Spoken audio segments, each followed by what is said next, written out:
a room with full of talent, with I think extraordinary brains.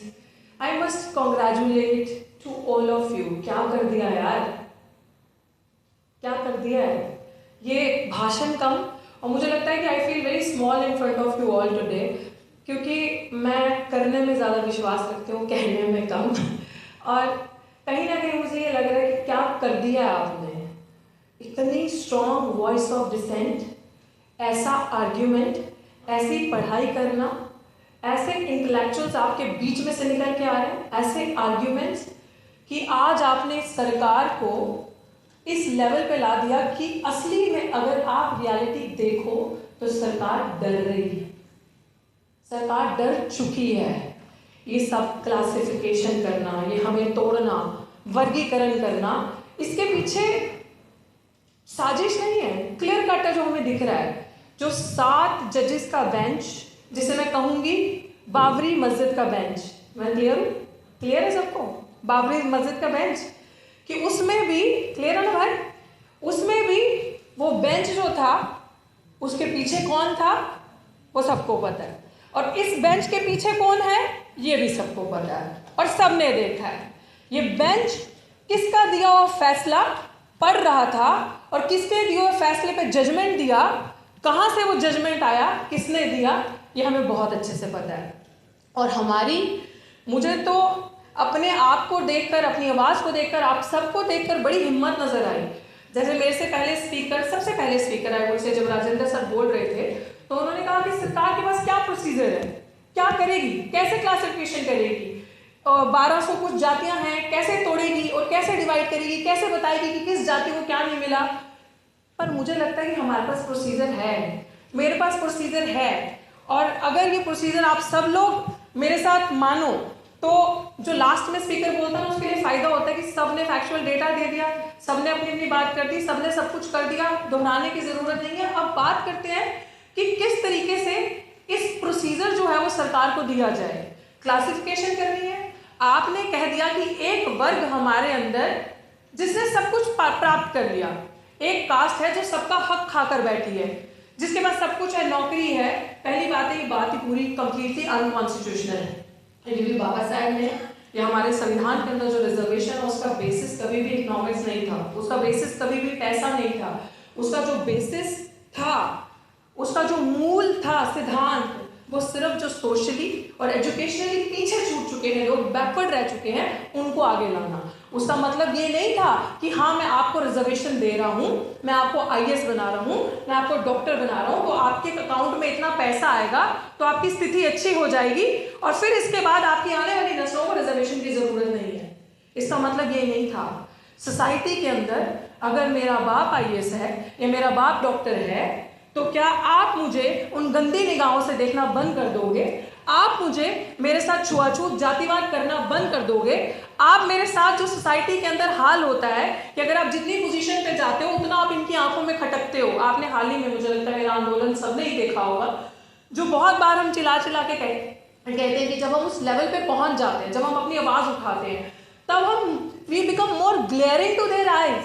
हम ज्यादा उनको दिखते हैं और ज्यादा चुभते हैं कि ये चंद बच्चे, ये चंद पढ़ लिख कर आके प्रोफेसर जब बोलते हैं, ये विरोध दर्ज करवाते हैं, अगर इसके जैसे रिजर्वेशन का लाभ उठाकर सभी ऐसे हो गए, सभी ऐसे निकल गए, तो हमारी तो पोल पट्टी खुल जाएगी, हम कहाँ जाएंगे।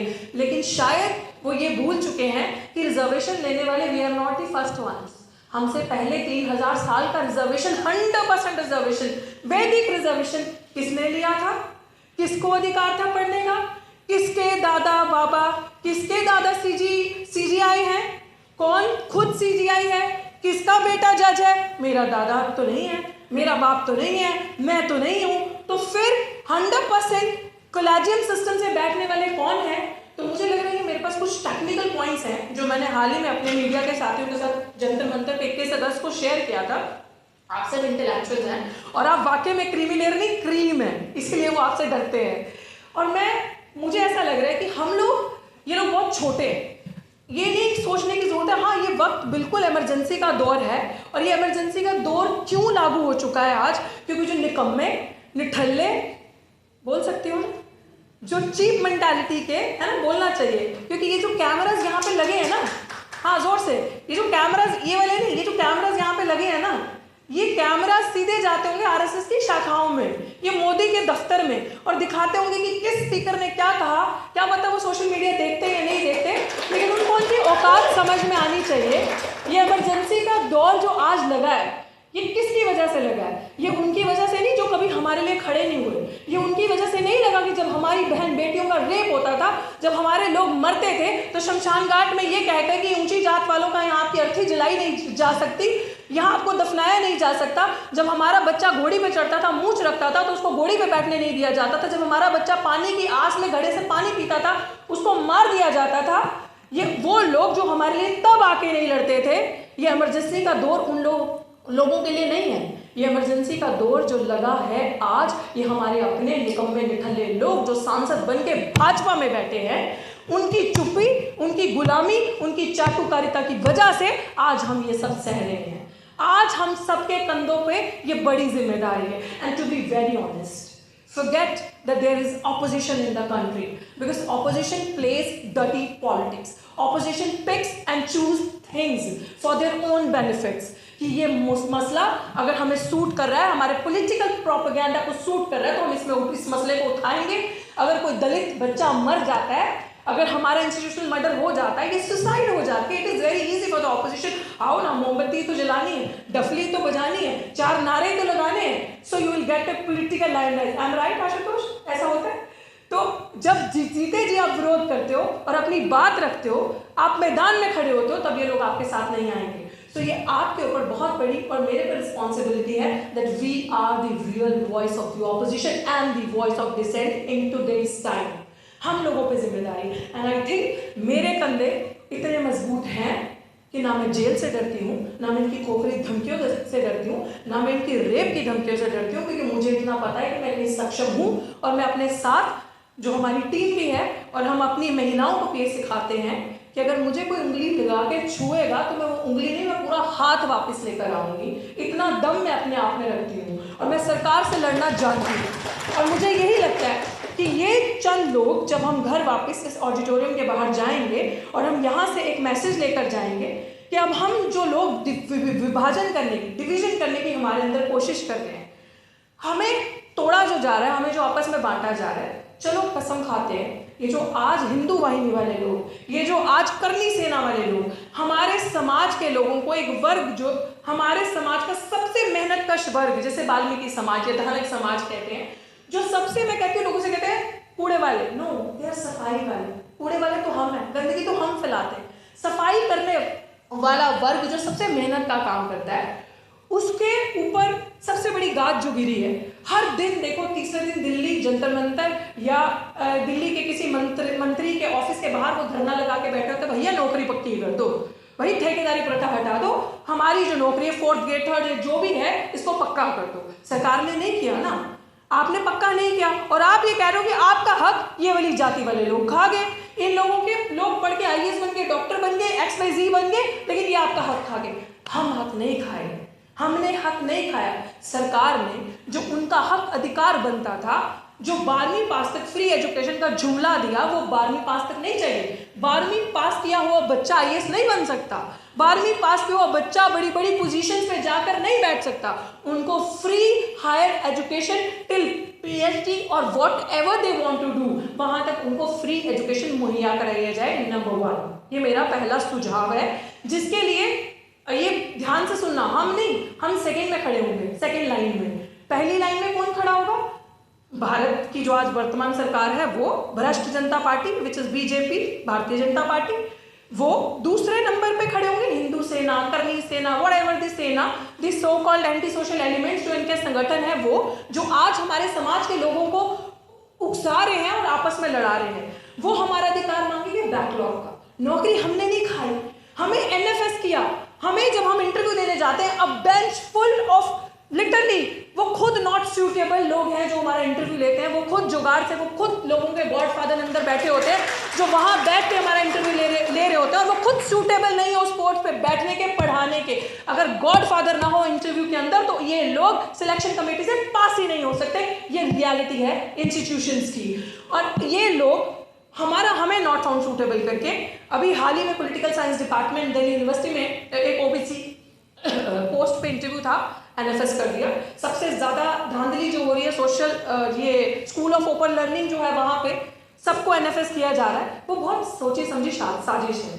वो पोस्ट एनएफएस करके बैकलॉग में डाल देंगे, वो बैकलॉग रोस्टर कब घूम के वो पोस्ट जर्नल में चली जाएगी और वो बैठ के वहां पे लाभ ले रहे होंगे और हमारे वाले गद्दार दलाल तालियां पीट रहे होंगे। और हमारे वाले दलाल और गद्दारों में बेंच के अंदर बैठ के इतनी हिम्मत नहीं होती जो एक्सपर्ट बन के जाते हैं इंस्टीट्यूशंस के अंदर, कि वो वहां बैठ के ये बोल सके कि नहीं मैं स्टैंड अलोन हूं, मैं अकेला खड़ा हूं, आप ये गलत कर रहे हो। वो वहां ताली थपथपाते और वो जो फैसला बाकी 5-7 लोग बैठे होते हैं वो देख कर आ जाते हैं। तो हमारी दूसरी डिमांड जो सबसे बड़ी होगी कि हमारा जितना भी बैकलॉग है हमें वो दिया जाए और मात्र 1 साल के टाइम बाउंड के अंदर वो बैकलॉग पूरा का पूरा भरा जाए और उन बैकलॉग की सीट्स पे 1 महीने के अंदर, ज्यादा टाइम नहीं लगेगा, सिर्फ टेक 1 मंथ। इस गवर्नमेंट को मैं चैलेंज कर रही हूँ कि 1 महीना लो और हमारे साथ फेयर डिस्ट्रीब्यूशन करना है। तो 1 महीने के अंदर सिर्फ और सिर्फ उन बैकलॉग की पदवियों पे, चाहे वो डॉक्टर्स के अंदर हो, चाहे वो इंस्टीट्यूशन के अंदर हो, चाहे वो नॉन टीचिंग, चाहे वो टीचिंग का हो, आप सिर्फ और सिर्फ हमारे समाज के जो हाशिए पे बैठे हुए लोग जिनका आपको बहुत दर्द है, जिसे आप वाल्मीकि तबका कहते हैं, सिर्फ उनको परमानेंट करेंगे। हम में से सब लोग उनके साथ खड़े होंगे और कोई नहीं जाएगा इंटरव्यू के लिए, सिर्फ वो लोग इंटरव्यू के लिए जाएंगे। आप करो परमानेंट। आप यही सिस्टम रेप्लिका करो, ठेकेदारी प्रथा हटाओ, प्राइवेट सेक्टर हटाओ। आप उनका जो आपने आउटसोर्स किया है ठेकेदारी प्रथा, जो लोग नौकरियां मांग रहे हैं उनको भड़काया है, आप उनको परमानेंट करो। हम में से हमारा लोग कोई नहीं जाएगा।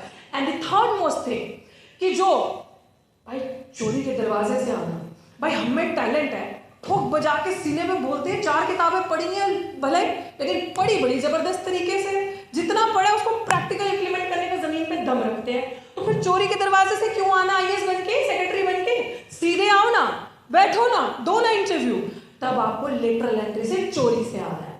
तो मेरा चौथा सुझाव, जो 45 सीटें सरकार ने निकाली थी कि 45 सीट्स लेटरल एंट्री से भरी जाएंगी, जिसमें अगर रोस्टर या अगर प्रॉपर इंप्लीमेंटेशन रिजर्वेशन पॉलिसी का फॉलो होता तो best of my understanding 12 OBC की होती, 6 एससी की होती और 3 एससी की होती, जो मेरी अंडरस्टैंडिंग है। तो एक काम करो, वो 45 सीटें, कुछ हमारे समाज के लोग गए थे वहां पे सरकार मोदी से मिलने और बोलने के लिए कि इसको वापस ले लो, ये गलत है। और मोदी जी ने दिखाया कि हाँ मैंने वापस, सरकार ने दिखाया मैंने वापस ले लिया। भाई वापस ना लो, इतना एहसान हम पे मत कर। तू एक काम कर कि जो 45 सीट्स तूने निकाली थी ना, तो वो सीधी की सीधी दोबारा निकाल के हमारे वाल्मीकि समाज को दे।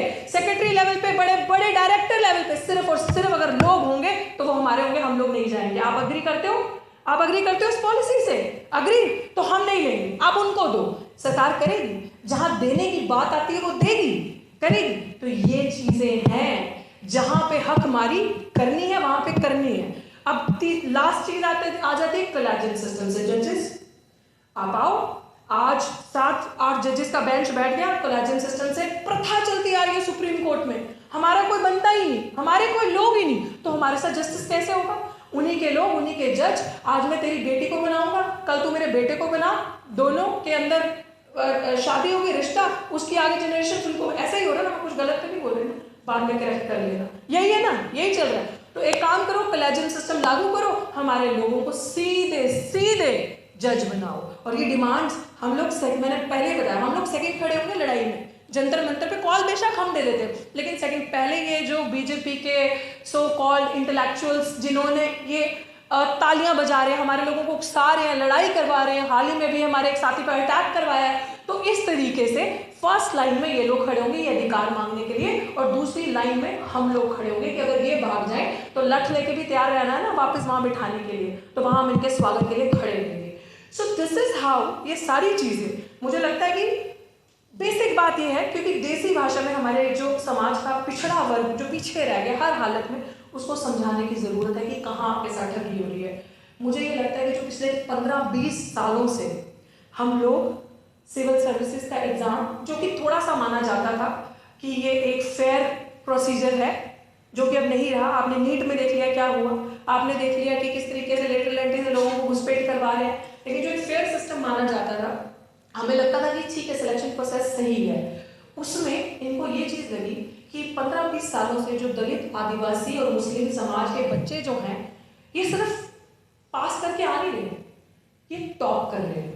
तो जब टॉप कर रहे हैं तो बड़ी पोजीशन ले लेंगे, तो बड़ी पोजीशंस मिलेगी, तो डिसीजन मेकिंग बॉडी में रहोगे, उस बॉडी में रहोगे तो डिसीजन मेकिंग बॉडी में जब आपके लोगों के लिए कुछ ऐसा डिसीजन बन रहा होगा, बड़े बड़े ब्रेन्स बैठ के वहां पे ब्यूरोक्रेट्स बैठ के कुछ गड़बड़ी कर रहे होंगे, तो ऑब्वियसली जहां के वो अगर जमीर जिंदा है तो बुरा और डर तो लगेगा ना उन लोगों के लिए। तो वो एक प्रॉपर प्रोसीजर फॉलो करके साजिश के तहत ये चीजें हो रही है कि रिजर्वेशन का एक ढांचा रह जाए और अंदर कुछ ना बचे इनके लिए। लेकिन इन सब चीजों को हमें एक साथ देखने की जरूरत है, चाहे वो जुडिशरी हो, चाहे लेटरल एंट्री हो, चाहे ये सब क्लासिफिकेशन हो रहा है, ये सब कुछ मिला हुआ है, ये कहीं पे भी अलग नहीं है।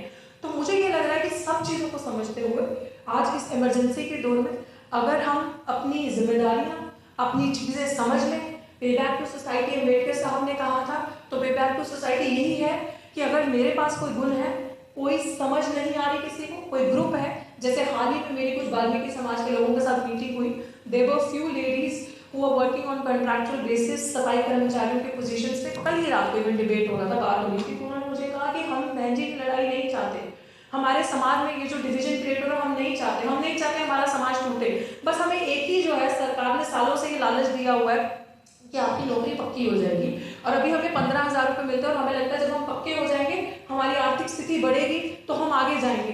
लेकिन तो मैंने उनसे सवाल किया कि आप क्या करते हो, आपकी बेटी क्या करती है और आपके बच्चे कितने हैं, क्या करते हैं? तो शी सेड कि मेरे पूरे खानदान में मेरे जवाई से लेके, मेरी बेटी से लेके, मेरे पति से लेके सब सफाई कर्मचारी हैं और उनका एजुकेशन 10वीं से ऊपर नहीं है। समझ रहे हैं आप स्थिति? तो रिजर्वेशन अगर हटाना और ये कहना कि हम अधिकार खा गए, और वो तो एक ड्रामा होके रह गया ना कि जब उनको एजुकेशन फ्री देना सबसे पहला स्टेप है कि पढ़े, आगे आए और उस रिजर्वेशन का लाभ ले सकें। तो साथियों, अभी ये भी चीज़ आपके बीच में बोलना बहुत जरूरी है। हमारे पूर्व मंत्री राजेंद्र पाल जी यहाँ बैठे थे, उन्होंने कहा कि दिल्ली सरकार का मतलब मंत्री हैं, तो मैं उनसे कहना चाहती थी, वो चले गए, हाँ एक सब कंपोनेंट प्लान है, SC/ST सब प्लान, आप इसके बारे में जानते हैं इस रूम में? प्लीज इसके बारे में पढ़िएगा। SC/ST सब प्लान कहता है सेम, सोचिए हमारे जो महापुरुष थे, कहना कि 1 मिनट ये बहुत जरूरी है आपको बताना, क्योंकि जब मैं गांव में या कहीं रूरल एरियाज में जाती हूँ सभाओं के लिए तो लोगों को नहीं पता होता, बट आई थिंक अगर मेरे थ्रू आपको ये पता चलेगा, क्योंकि मैंने कोर्ट पे पिटीशन डाला है, तो ये मैं कह रही हूँ कि हमारे महापुरुष कितने यहाँ से स्ट्रॉन्ग और उनका इंटेलेक्चुअल लेवल देखो कितने विजनरी थे वो, कि उन्होंने उस टाइम पे कहा जिसकी जितनी संख्या वाली उसकी उतनी हिस्सेदारी। और यही SC/ST सब प्लान कहता है कि जहां पे शेड्यूल कास्ट, शेड्यूल ट्राइब की जिस भी स्टेट में जितनी पॉपुलेशन है, बजट का उतना हिस्सा सिर्फ और सिर्फ उनके वेलफेयर के लिए इस्तेमाल होगा। तो SC/ST सब प्लान का मतलब कि अगर दिल्ली में शेड्यूल कास्ट पॉपुलेशन 17% है, चलिए पंजाब की बात करते हैं, हाईएस्ट पॉपुलेशन इन इंडिया, मैं वहां से आती हूँ, तो वहां पे 33% शेड्यूल कास्ट पॉपुलेशन है according to the census of 2011। अब वहां पे कहना है कि सरकार अगर 100 रुपए बजट दे रही है साल का, तो उसमें से 33 रुपए जो है वो सिर्फ और सिर्फ schedule caste community, schedule tribe community के वेलफेयर के लिए लगेगा। वो फंड आप डाइवर्ट नहीं कर सकते, वो फंड अगर बच जाता है 1 साल का तो उस फंड को आप खत्म नहीं कर सकते, वो मल्टीप्लाई होगा, वो मल्टीप्लाई होता जाएगा, सरप्लस होता जाएगा, उसको आप सिर्फ और सिर्फ इनके वेलफेयर के लिए लगाओगे। दिल्ली सरकार के हाथ में था, दिल्ली सरकार में हमारे एक साथी ने पिटीशन डाली थी वेलफेयर की कि आप इस जो 17% पॉपुलेशन है आप इस बजट को इंप्लीमेंट करें, इसमें से शेड्यूल कास्ट पॉपुलेशन का बहुत भला होगा। मैंने तो एक नारा भी दिया था कि कूड़ा छोड़ो, कलम उठाओ, पाठशाला में पढ़ने जाओ, पाठशाला में पढ़ने आओ, तो ये चीजें हुई नहीं। अब दिल्ली सरकार के कोई भी गवर्नमेंट आती है तो एक सिंबल निकालती है झाड़ू का, हमारे एक, क्योंकि हम लोग इमोशनल है ना, बहुत इमोशनली लोग हैं, बड़े स्वे हो जाते हैं, तो वो इस तरीके से एक ड्रामा दिखाना कि झाड़ू की सरकार आ गई, हमारी हितैषी है, चाहती तो ये सरकार वो प्लान सब प्लान इंप्लीमेंट कर सकती थी। लेकिन जब हमने दिल्ली सरकार से सवाल किया, जब हमने डेटा निकाला, किसी को वो डॉक्यूमेंट चाहिए हो तो यू कैन आस्क मी, मैं आपसे शेयर कर सकती हूँ। जब हमने डेटा निकाला और हमने सरकार से पूछा कि आपने RTI से पूछा कि ये फंड इतना पैसा है, मल्टीप्लाई करके इतना हुआ और ये पैसा कहाँ गया, तो सरकार का जवाब आता है हमने इस फंड से सड़क बनाई तो क्या शेड्यूल कास्ट नहीं चलेगा इस पे, हमने इस फंड से ये अस्पताल की डिस्पेंसरी बनाई तो क्या शेड्यूल कास्ट नहीं आएगा इस डिस्पेंसरी में इलाज करवाने के लिए, हमने XYZ किया तो क्या शेड्यूल कास्ट शेड्यूल ट्राइब नहीं आएगा? No, it's a bullshit. वो जो संवैधानिक प्रोविजन है उसका कहना ये है कि इस फंड के तहत, इस कंपोनेंट प्लान के तहत सिर्फ और सिर्फ इनके बच्चों को स्कॉलरशिप्स, इनके बच्चे अगर फॉरेन पढ़ने जाना चाहते हैं उसकी स्कॉलरशिप्स, इनके बच्चे अगर यूपीएससी वगैरह आईएएस की कोचिंग लेना चाहते हैं उसकी स्कॉलरशिप, नरेगा वर्कर्स जो लोअर लेवल पे काम करके उनको लोन्स, उनकी स्थिति अच्छी, जो लोग नंगे बदन सिवर के अंदर उतर रहे हैं उनके लिए ऐसी ऐसी चीज़ें, ऐसी मशीन्स बनाई जाए कि उनका वो वहाँ पे शोषण रोका जाए, उनके साथ जो मैनुअल स्कैवेंजिंग करते हैं वो रुकी जाए। वो सिर्फ और सिर्फ कंपोनेंट प्लान इनके वेलफेयर के लिए। बताइए अगर ये प्लान किसी भी सरकार ने, चाहे वो कांग्रेस, चाहे वो आम आदमी पार्टी, चाहे वो वर्तमान की present establishment Bharatiya Janata party, अगर इन्होंने वो प्लान इम्प्लीमेंट किया होता तो आज हमारे अंदर ये जो डिवीजन क्रिएट करने की कोशिश करें ये नहीं होती। हमारा पैसा, हमारा हक हमें दिया जाता। तो हमें सबको एक करके देखना है और आने वाले टाइम पे आई एम रेडी, सड़क पे भी, संसद तक भी और जेल तक भी, wherever they welcome me, I am there. So I am their boss. तो वो जहाँ लेके जाना चाहे, so I lead them. So मुझे ये लगता है कि इस दौर में हम सब एक साथ हैं। अगर आपको लगता है कि हमारा काम बहुजन समाज के लिए महत्वपूर्ण है, तो आप हमें आर्थिक सहयोग के लिए सीन दिखाए गए QR कोड स्कैन और फोन पे और गूगल पे और UPI और बैंक अकाउंट में कर सकते हैं। फोन पे, गूगल पे 9250529129, UPI 9250529129@YBL।